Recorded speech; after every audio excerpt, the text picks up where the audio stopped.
Shalom Aleichem, everybody. I hope all is well. A good to Moed. Moadim l'simcha. Moadim l'simcha. Pesach, 18th of Nisan, 5783. It's April 9th, Sunday, April 9th, 2023. Yom Rishon Chai Nisan. Tafshin Pei Gimel. Continuing in the explanation of Yimach Shmo and the unique light that this Sefer brings is from how I understand it, from the Bechina of Tohu, which is the light of chaos, and that may not be so familiar to normative B'nai Torah, to Judaism or yeshiva people, or just general the Torah community today, because it deals with mathematics. And derech klal, in general, the way of analyzing Torah is not through mathematics in normative Judaism. It's not just mathematics, but it's paying very close attention to all details, and that's where the chaos mathematics comes in. Chaos math is taking into account a vast amount of information. It's so much information, and that's how it gets its name, chaos. It's chaotic. There's so much, and it's hard to capture all of it. It's so much. It's really infinite. So an example of that is that you have a phone number and it matches somebody's license plate, and that matches someone else's address, and that matches the gematria, and that matches a social security number, and that matches a tax ID number, and that matches a etc. etc. You get the idea, and you make a connection between all of them. And if God is the cause of all causes, and so to speak writes information on everything through numbers, this is a way of tapping into that. And a good example of that is, give an example. I started to make an explanation on the 18th day of Nisan 5783, which is today. And the reason is that it was on this very day, Chai Nisan, at night. It was a Monday night, because in Jewish time they start at night. It was Chai Nisan of the year 5779 or 2019 that I received this Sefer, and that's why I wanted to make the explanation starting today. Well, I went to a local kosher market in my neighborhood, La Brea Kosher Market. I got a few things, of course not paying attention to what the prices are, but I looked at the price. I looked at the receipt. And the receipt was a total of $18.22. Is that by accident or is it not? 18, Chai Nisan, in the year 2019, was the 22nd of April, at night. And it was at night that I got this book, when it was the 18th of Nisan. And my receipt is 1822. The exact day that I started, and again, I didn't pay attention, I didn't line it up, it just came out that way. And that's an example of chaos mathematics, or just really paying close attention to everything that God does. But so we're on page 18 because it's the 18th of Nisan, and it's the second paragraph.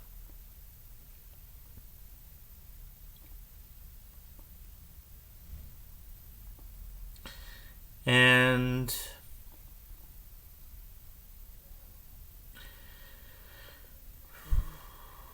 Ariel Cohen Aloro talks about there is some kind of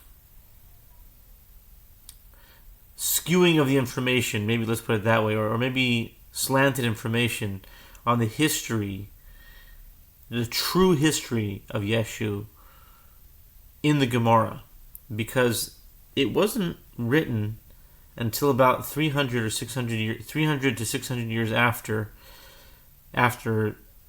the Yeshu of the New Testament. And there was a lot of glitches and a lot of loss of history and skewing and changing of the history from then. And it came to be known of a particular story in the Talmud in Sanhedrin. I don't remember the exact daf, but I think it's 107.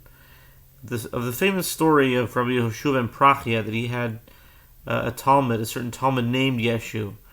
And when he came back from Alexandria, they're coming back to Israel, they stayed at someone's house, and long story short, basically, this Yeshu in the story made a comment that Rabbi Yehoshua ben Prachia felt was inappropriate about the innkeeper and the woman. Her eyes were something, and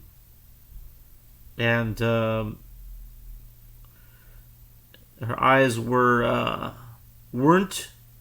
pretty, or they were pretty, or something like that. I'm not sure exactly. The point was that he excommunicated him, and he came to him to ask forgiveness many times. He kept saying no, but at one point he finally wanted to come back, and Rabbi Yehoshua ben Prachia finally said to himself that, okay, it's enough, I should accept him. But when he came back to him, he was in the middle of saying Shema. And when he came to him, he was saying Shema, so he motioned him, no, go away.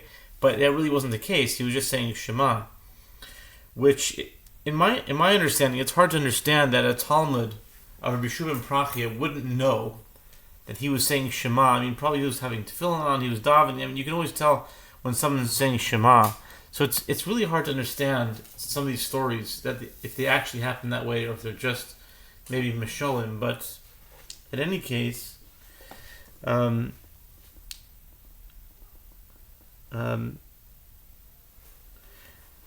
the idea was that after he said, he pushed him away, he went and started Christianity. But the fact of the matter is, in reality, this could not have been. It could not have been, because historically, Yehoshua ben Prachia lived way before the time of Yeshua from the New Testament, of the Yeshu or the Jesus from the New Testament. So, but there's a lot to be learned from it, because it's kind of interesting that if you analyze the story through gematria, you're going to find something very interesting, that Yehoshua ben Prachia has the gematria value of 746, and Natsrut, the Hebrew word for Christianity, also has a gematria value of 746. Is that a coincidence? I think there's a connection there. That there is a connection between Christianity and Natsrut, in the sense that Rabbi Yehoshua ben Prachia was doing what? He was saying Shema, and it was during the very Kriya Shema, the Kabbalah's Ol Malchus Shemayim, that Christianity was created. So, what one may think, okay, so he was proclaiming the unity of Hashem, and then Christianity is created. So maybe you could see that Christianity really is proclaiming the unity of Hashem as well.